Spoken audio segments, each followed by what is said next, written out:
The air crackled with anticipation. The tavern buzzed, filled with the salty tang of sea air and the murmur of fishermen's tales. In the corner, a man named Finn scoffed. Mermaids? Nonsense. I'd sooner believe I could become one myself. Old Silas, eyes twinkling, leaned forward. A wager, then? Swim to the mermaid's rock under the full moon, and if no fin sprouts, you'll win my boat. Finn, emboldened by ale and the crowd's cheers, readily agreed. The bet was sealed. The mermaid's rock, shrouded in mist, loomed before him. Its jagged peak pierced the moonlit sky, a silent sentinel in the vast expanse of the sea. Hesitation gnawed at him, but the echo of the wager spurred him on. With a surge of determination, he circled the rock, the icy water swirling around him. He waited, heart pounding, but nothing happened. Relief washed over him, tinged with a hint of disappointment. He had been a fool to entertain such fantastical notions. He surfaced, gasping for air, his body racked with tremors. His legs, once strong and sure, were gone, replaced by a powerful, shimmering tail. Scales, smooth and iridescent, glinted in the moonlight. His hands, calloused from years of hauling nets, now felt webbed, delicate. He was no longer Finn the fisherman, but something other. Terror, sharp and cold, flooded him. He was trapped, a prisoner in his own body, a stranger to himself. His voice, when he tried to call out, emerged as a series of clicks and whistles, unintelligible, echoing his alien state. The familiar world of the village, the warmth of the tavern, the camaraderie of fellow fishermen, seemed distant, a fading memory. He was adrift in a sea of change, the familiar shores of his life receding into the mist. The bet, once a drunken jest, had become his reality, a transformation he never sought, a burden he now carried. The villagers, gathered on the shore, watched in stunned silence. Whispers rippled through the crowd, carrying tales of the Merman, their former friend, now a creature of myth and legend. Some were filled with awe, others with fear. The tavern, once boisterous, now held a hushed reverence. Finn, the subject of their hushed tones, was no longer among them. He was a being of the sea, forever separated by the shimmering barrier of his tail. Old Silas, the instigator of the bet, watched with a troubled gaze. His boat, the prize Finn had won, bobbed gently in the harbor, a constant reminder of the night's events. The villagers, once eager for entertainment, now bore the weight of their disbelief. Finn, the man they knew, was gone, replaced by a creature they only whispered about in hushed tones.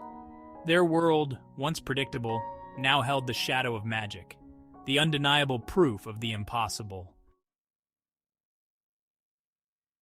Section 5. Beneath the Waves. The ocean depths, once a source of livelihood, now became Finn's refuge. He explored coral reefs teeming with life, swam alongside playful dolphins, and marveled at the bioluminescent creatures that illuminated the abyss. He discovered a world of vibrant colors, hypnotic movements, and an intricate web of life he had never imagined. The sea, once a provider, now held a mystical beauty, a symphony of nature that captivated his senses. He learned to navigate the currents, to hunt with sleek precision, and to communicate with the denizens of the deep. His tale, initially a source of terror, became an instrument of grace and power. He could outswim the swiftest shark, dive to depths no human could endure, and explore the hidden grottos of the ocean floor. The sea, once alien, now felt like home, a realm where he belonged, where his transformation made sense. Section 6. A sea change. The fear that had gripped him began to recede, replaced by a grudging acceptance. He was a merman, a creature of two worlds belonging to neither. The villagers, with their fearful whispers and odd stares, were a distant memory. He had found solace in the rhythm of the waves, the silence of the deep, the company of creatures who did not judge his form. He was a part of the ocean's intricate tapestry, a thread woven into its ancient fabric. The sun, filtering through the water, painted the seabed in shifting patterns of light and shadow.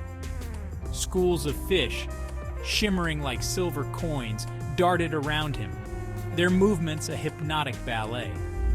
He had traded the warmth of the hearth for the coolness of the current, the rough camaraderie of the tavern for the silent communion of the sea. He was a being transformed, his humanity submerged beneath the waves, his spirit finding solace in the embrace of the ocean. Section 7. Yearning for land. Yet at times, a pang of longing would pierce his heart. He would watch the distant lights of the village, flickering like fireflies against the night sky, and a wave of nostalgia would wash over him.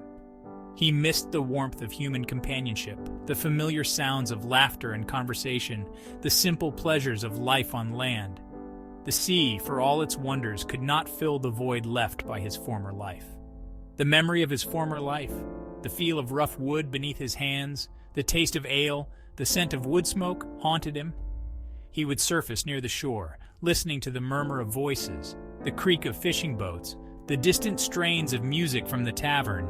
He was a ghost, observing a world he could no longer be a part of, a silent witness to the life he had lost. He realized that the transformation was not a curse, but a unique journey. He was a bridge between two worlds, a creature of both land and sea, holding the wisdom of both within him. The initial shock and despair gave way to a quiet understanding, a profound acceptance of his new reality. He was a merman, and that was neither good nor bad, it simply was. He would spend his days exploring the vast expanse of the ocean, discovering hidden reefs, ancient shipwrecks, and the secrets whispered by the waves. He would dance with dolphins, race alongside tuna, and listen to the whales' haunting songs echoing through the abyss. He was a part of the ocean's heartbeat, a guardian of its mysteries, a silent protector of its delicate balance. At night, under the silver glow of the moon, he would often swim to the surface. He would breach the water, his tail glistening, and perform an intricate dance, a mesmerizing ballet of leaps and twirls. The villagers, gathered on the shore, would watch in hushed awe, their fear replaced by a sense of wonder. The merman's dance became a ritual, a bridge between two worlds, a silent conversation spoken through movement and moonlight. His movements, fluid and mesmerizing, told stories of the deep, of the creatures he had encountered, of the wonders he had witnessed. His dance was a celebration of his transformation, an expression of his acceptance, a testament to the beauty found in the unexpected. He had embraced his new reality, and in doing so, had found a unique freedom, a liberation from the confines of his former life. Finn's journey was not just a physical transformation, but a metamorphosis of the spirit. He had learned to embrace the unexpected, to find beauty in the unfamiliar, to adapt and thrive in the face of change.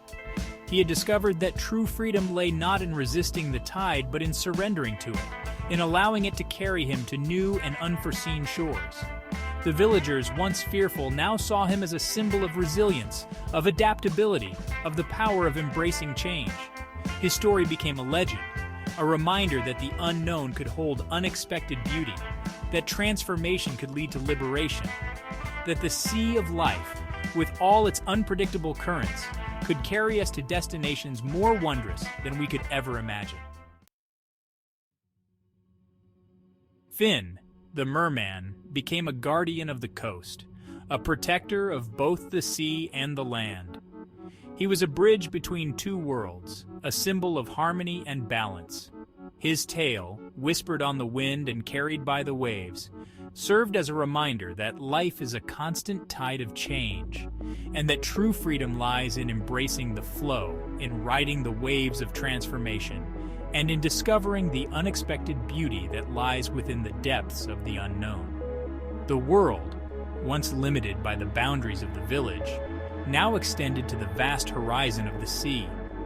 The impossible had become possible, the myth had become reality, and the ordinary had transformed into the extraordinary. Finn's journey was a testament to the power of change, a celebration of the unknown, and a reminder that the greatest adventures often begin with a single, daring step into the unfamiliar.